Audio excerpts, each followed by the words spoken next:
चार घरात काम करते तेव्हा कुठं जाऊन हातात चार पैसे उरतात आणि तिच्यातून मग मी पोराचं शिक्षण करते, घर सांभाळते.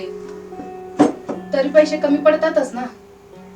थोडसा पैसा गाठीशी बांधला असता तर. पण तेवढ्यात पाहिजे तर काय, माझ्या अकाउंट मध्ये 1,500 रुपये आले ना बापा. मला तर विश्वासच बसला नाही. असं वाटलं की दिवाळीच लवकर आली. भाऊबीज आणि भावाने भाऊबीज पाठवली. हाव ना बापा, देवा भाऊनी भाऊबीजच पाठवली ना. पण बरं का, फक्त दिवाळीलाच नाही तर दर महिन्याला अकाउंट मध्ये पैसे येणार आहेत. तिच्यातून मग औषधाचे पैसे सुटतील, पोराच्या शिक्षणाने होईल.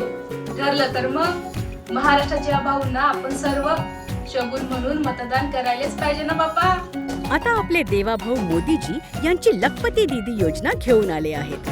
लाडकी बहीण आता होणार लखपती दीदी. विकासाची दिसते गती म्हणून विश्वासाची भाजपा मांडली. आमची भाजपा सर्वांची, भाजपा सर्वांची.